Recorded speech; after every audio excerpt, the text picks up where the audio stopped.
Join कर लिया तो मैं लेक्चर स्टार्ट करती हूँ। इस लेक्चर में हम चैप्टर नंबर 4 के question answers, MCQs, rhyming schemes और फिगर्स ऑफ स्पीच का जो क्वेश्चन है वो डिस्कस करेंगे। क्वेश्चन आंसर्स डिस्कस करते हैं, पेज नंबर 35 पे हैं। क्वेश्चन नंबर 1 है, who is the speaker of the poem, कि पोएम का स्पीकर, पोएम को कौन नरेट कर रहा है, पोएम को स्पीक कौन कर रहा है, स्पीच किसकी है।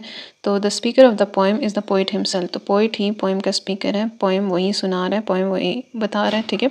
क्वेश्चन नंबर 2 है, what is the central theme of the poem, poem का मरकज़ी ख्याल क्या है, कौन सी बात है जिसके गिर्द पूरी पोएम की सारी लाइंस रिवॉल्व कर रही हैं। तो the central theme of the poem is to keep trying, कह रहा है मरकज़ी ख्याल ये है कि हमें कोशिश करते रहना चाहिए, एंड नेवर गिव अप, और कभी हिम्मत नहीं हारनी चाहिए, हौसला नहीं हारना चाहिए। Even when things get tough, तब भी नहीं जब हमारे लिए तमाम हालात मुश्किल हो जाएं। क्वेश्चन नंबर 3 है, which lines of the poem reflect the theme of the poem, poem का मरकज़ी ख्याल, सेंट्रल आइडिया, कौन सी लाइन्स रिफ्लेक्ट करती हैं, कौन सी लाइन्स उसका अक्स पेश करती हैं। तो the last 2 lines of the poem reflect the theme of the poem, last 2 lines उसकी क्या थी, हमने चैप्टर के ट्रांसलेशन करते हुए पढ़ी थी, व्हेन यू फॉल और gate hit do not give up और क्विट, कि जब आप गिर जाओ या आपको लग जाए तो तब भी आपने हिम्मत नहीं हारनी और वहीं पे उस काम को छोड़ नहीं देना। क्वेश्चन नंबर 4 है, what does the poet want to express in the first stanza, first stanza में पोइट क्या कहना चाह रहा है, फर्स्ट स्टैंजा इसका कौन सा है। ये जो लाइंस हैं, life is not smooth sailing with bells always ringing, it has its ups and downs in its smile and frown, इसमें वो क्या कहना चाह रहा है बेसिकली। तो आप इसका आंसर लिख सकते हैं, in the first stanza, question से आप आंसर करोगे, in the first stanza the poet wants to express, wants क्यों हमने लगाया, क्योंकि क्वेश्चन आपके पास है what does the poet want, तो आपको पता है प्रेजेंट इंडेफिनाइट का जो डज है वो ES कहाँ पे जाके लगेगा, वांट के साथ जाके S लगेगा, ठीक है।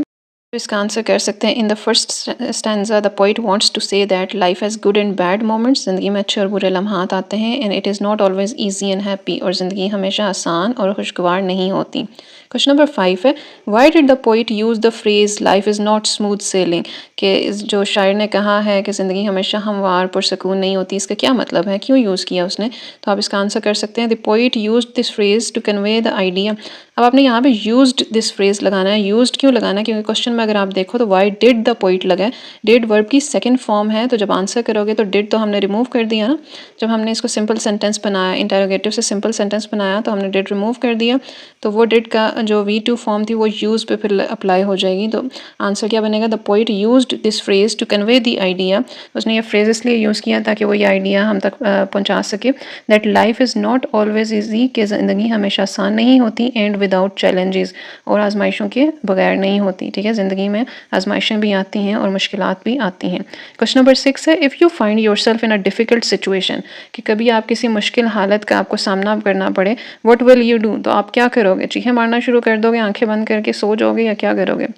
आप इसका आंसर लिख सकते हैं, if I find my self in a difficult situation. अच्छा, जो भी क्वेश्चंस जिनमें यू आता है आपने वो आई से आंसर करने होते हैं, क्योंकि वो आपसे पूछे आप क्या करोगे, तो आप जवाब में ये नहीं कहोगे कि आप क्या करोगे, बल्कि आप जवाब में कहोगे कि मैं ये करूँगा, ठीक है।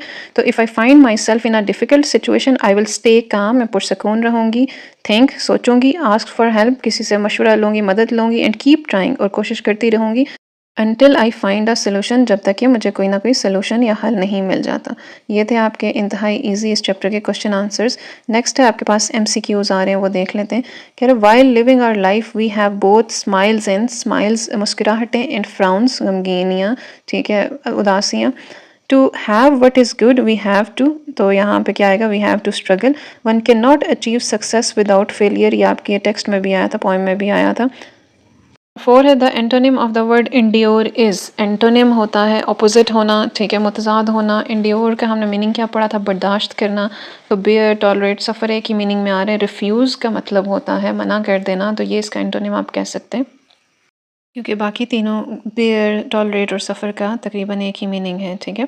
अब नंबर 5 है, the compound word in the following is, compound word क्या होता है, जो एक ही वर्ड होता है लेकिन दो डिफरेंट वर्ड से मिलके बना होता है, मीनिंग उसका इकट्ठे हम लिखते हैं, अलग अलग नहीं लिखते। जैसे बटरफ्लाई है, तितली इसका मतलब है, तो हम इसको अलग करके नहीं पढ़ते कि बटर का मतलब मक्खन हो गया, फ्लाई का मतलब मक्खी हो गया, ठीक है, दोनों को मिला के तितली इसका मीनिंग बन गया। इसी तरह यहाँ पे कंपाउंड वर्ड क्या है, स्मूथ सेलिंग, हमवार, ठीक है। नेक्स्ट एक्टिविटी है हमारे पास, नेक्स्ट टॉपिक है राइमिंग स्कीम। कह रहा है, rhyming scheme is the pattern in which the last words in lines of poetry rhyme, जो एंडिंग साउंड्स मिल रही होती हैं ना पोइट्री में, किसी पोएम में एंडिंग साउंड्स वर्ड्स की मिल रही होती हैं, उसको राइमिंग स्कीम कहते हैं। जैसे अगर हम अपनी पोएम देखें पेज नंबर 34 पे, तो क्या यहाँ पे आ रहा है, डाउन्स 3 और 4 लाइन में देखें, डाउन्स, फ्राउन्स, ब्राइट, ओवरनाइट, मिल रही है ना sounds, right, might, rough, tough, hit, quit, ये सारी साउंड्स मिल रही हैं। तो ये क्या है, राइमिंग स्कीम है। इसकी स्कीम देखते हैं, पैटर्न को कहते हैं, पैटर्न क्या होता है, लेकिन ये जो साउंड्स मिल रही हैं ये क्या होगी, ये राइमिंग साउंड्स होगी, ठीक है। वापस आते हैं पेज नंबर 35 36 पे, कह रहे हैं राइमिंग स्कीम। अच्छा, ये तो हमने कह लिया ये पैटर्न है जिसमें से लास्ट 2 लाइन्स जो है राइम कर रही होती हैं, लास्ट साउंड्स राइम कर रही होती हैं। कह रहे हैं वो फिर हम लेटर्स से डिनोट करते हैं, उसके लिए हम ABC हम लिख सकते हैं, जो साउंड सेम है उसके लिए A लिख दिया, नेक्स्ट साउंड के लिए B लिख दिया, नेक्स्ट साउंड के लिए C लिख दिया। तो ये देखते हैं। और ये भी कह रहा है कि ज़रूरी नहीं है कि नेक्स्ट लाइन में ही सेम साउंड आए, 2-3 लाइनों के बाद भी वही साउंड दोबारा रिपीट हो सकती है, ठीक है। ये कह रहा है, एग्जांपल उसने दी है विलियम वर्ड्सवर्थ की पोएम डैफोडिल्स, ये आप पढ़ोगे, बहुत इंपॉर्टेंट पोएम है, 10th क्लास में आती है। इसकी लाइंस देखते हैं, I wandered lonely as a cloud, आपने एंडिंग साउंड्स पे फोकस करना है। Cloud, when all at once I saw a crowd, cloud और क्राउड ये सेम साउंड्स हैं, तो आप इसको एक लेटर से A से डिनोट कर सकते हो, सेम साउंड्स को आप एक ही सेम लेटर से डिनोट करेंगे, ठीक है। That floats on high over vales and hills, जो वैलीज और हिल्स के ऊपर फ्लोट करता है क्लाउड, ठीक है। अब एंडिंग साउंड क्या है यहाँ पे, hills, a host of golden daffodils, hills और डिल्स, डैफोडिल्स राइम कर रहा है तो हम इसको B का नाम दे देते हैं। Beside the lake beneath the trees fluttering and dancing in the breeze, trees और ब्रीज ये वर्ड्स राइम कर रहे हैं तो हम इनको C का नाम दे देते हैं। तो अब हम इस जो 6 लाइन्स की क्या बोलेंगे, राइमिंग स्कीम क्या है, A B C ठीक है। A और A फर्स्ट और थर्ड लाइन में साउंड्स रिपीट कर रही हैं, B और B सेकंड और फोर्थ लाइन में, और C फिफ्थ और सिक्स लाइन में रिपीट हो रही हैं, ठीक है, सेम साउंड्स, एंडिंग साउंड्स। तो इसकी राइमिंग स्कीम हमने क्या पढ़ी है, A B C, ठीक है। नेक्स्ट हमारा टॉपिक है figures of speech. Figures of speech क्या क्या है, मेन जो 4 फिगर्स ऑफ स्पीच हैं जो आपकी बुक में डिस्कस हुई हैं, सिमिली, मेटाफर, पर्सोनिफिकेशन, हाइपरबोली, ठीक है। सिमिली आप पढ़ते आ रहे हो, 3-4 क्लास से पढ़ते आ रहे हो। सिमिली क्या होता है, 2 अनलाइक चीज़ों को कंपैरिजन होता है, ठीक है, लाइक और एज यूज़ करके, जैसा कि मिसाल के तौर पे उर्दू में इसके लिए यूज़ करते हो, तशबीह जो होती है उर्दू में, ठीक है।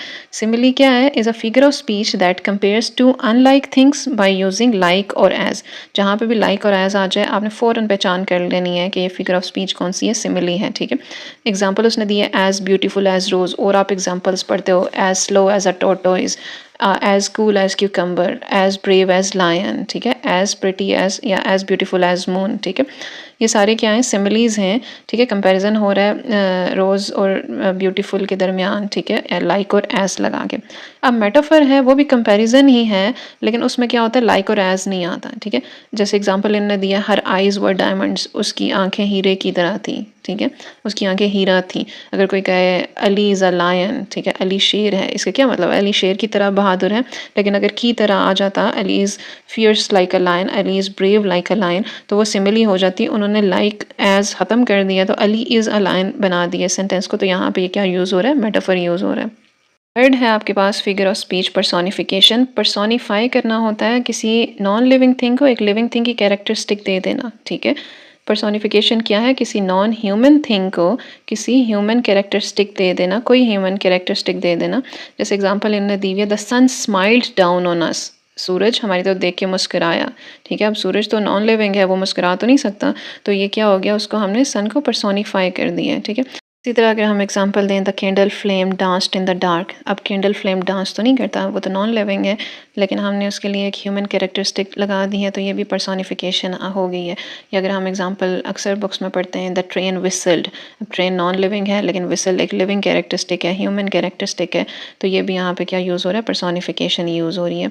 नेक्स्ट आपके पास फिगर ऑफ स्पीच है हाइपरबली। हाइपरबली इसकी प्रोनाउंसिएशन क्या है, हाइपरबली। कह रहा है hyperbole is a figure of speech that makes things और आइडियाज़ बिगर बाय एग्जैजरेटिंग देम। इसमें एग्जैजरेशन होती है, छोटी सी बात को बहुत बढ़ा चढ़ा के बयान किया जाता है। कह रहा है एग्जाम्पल इसकी है, he is older than the hills, वो पहाड़ियों से भी ज़्यादा बूढ़ा है, ठीक है, ज़्यादा एज है उसकी। एक्सरसाइज सॉल्व करते हैं। कह रहा है राइट ऑन ईच लाइन, अच्छा आपने बताना है कि कौन सी इनमें से सिमिली है, मेटाफर और पर्सोनिफिकेशन और हाइपरबली, इन 5 सेंटेंसेस में कहाँ कहाँ क्या क्या यूज़ हो रहा है।